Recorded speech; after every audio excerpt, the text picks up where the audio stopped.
It's like, God. And then 2 years ago with Jonah Hex, Palmiotti and Gray cornered me in a bar, and we'd been drinking all night.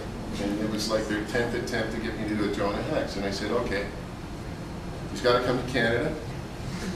There's got to be drunk and corrupt Mounties. Not those guys in the red jackets, but the real deal. I want real filthy, horrible, horrible people. I want to fight with wolves. And I ran down this entire list of Canadian nonsense, thinking this will shut them up. And then a week later, they wrote the script. If anyone's read it, they put every damn thing. So there you are. There's something you said there about, you know, kind of continuing the Canadian legacy of the stereotype of using it to your favor or disfavor of having to do work. They know so little about us. You are somewhat of an exotic cachet. There's some cachet to it. But yeah, they love it. I don't know. I think that Americans find Canadians amusing, especially since once they learn that there's so many of us like floating around. My friends all refer to Canada as America's hat. Right. Wow. My counter is, I think America is Canada's dice. But if you want to think of us as your hat, you go ahead.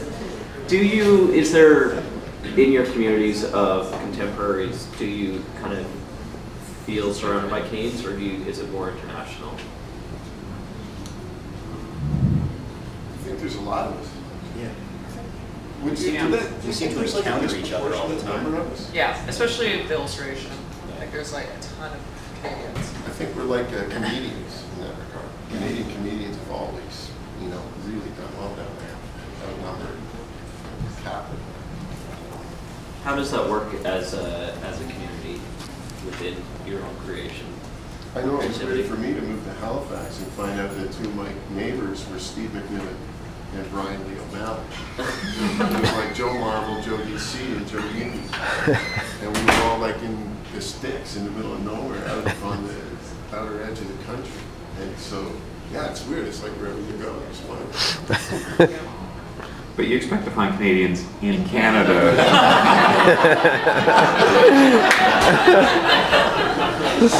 It's a little bit weirder to find out that Americans might be living here for work. But no, I mean, again, so much social communication is done online, and you really don't know, unless somebody's, Twitter handle, has something about indicating that they're from Canada. You just don't assume.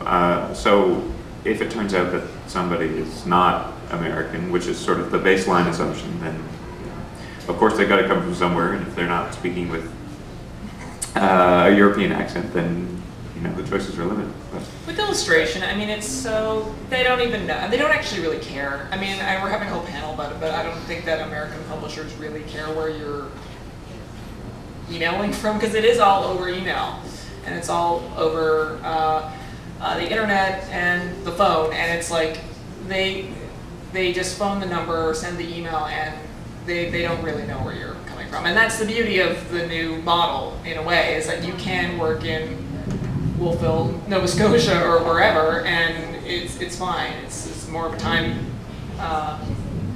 zone thing as opposed to anything else. Well, with the internet and with travel too, the fact that we usually tend to see each other at shows a lot, there's a placelessness to a lot of us.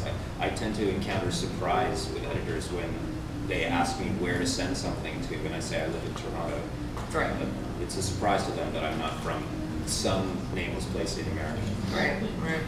I have an editor who I won't name because that wouldn't be fair, but I've been working with this guy for 6 years, basically talking on the phone once a day, Monday to Friday, for the last 4 of those years, because we've become quite close.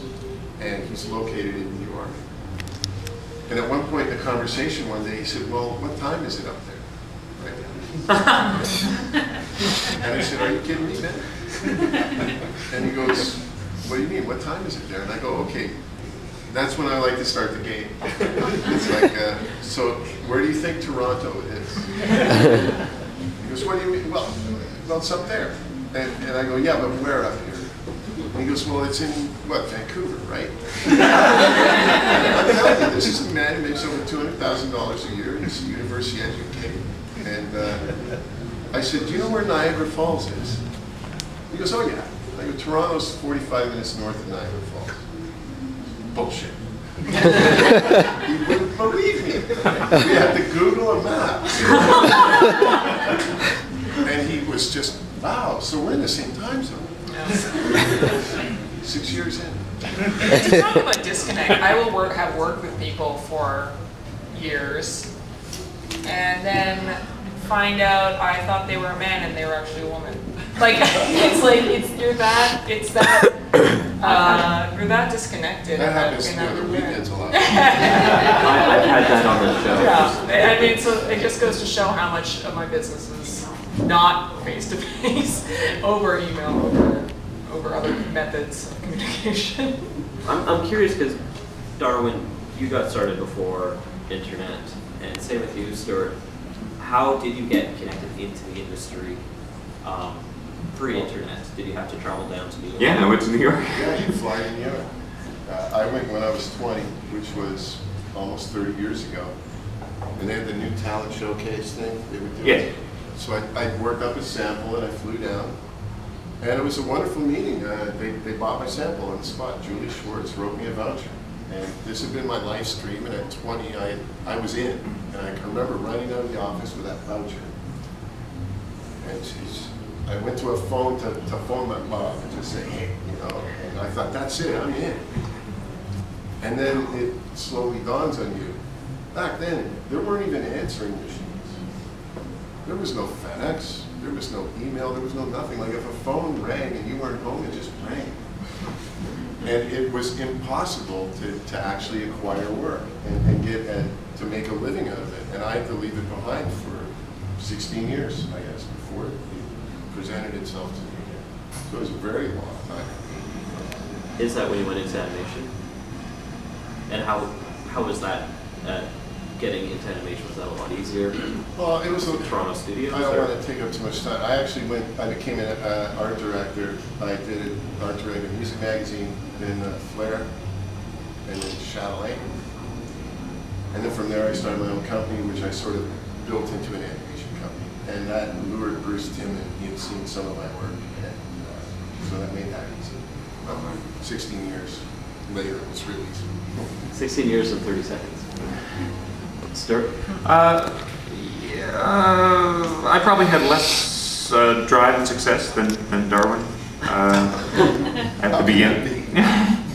But Catherine and I self-published in '88 through 1990, and then we shopped that project around to a number of very small black and white oriented publishers, all in the States. Caliber Press is the one that showed some interest, and we did one issue of that book called Playground Now. But in the meantime, I was trying to do as many projects as I could, and I worked for I don't know how many small black and white publishers. Rip-Off Press, Revolutionary Comics, who did the unauthorized rock and roll biographies that paid nothing, and you know, but it was work and it was experience, and that was what was valuable at that time. So,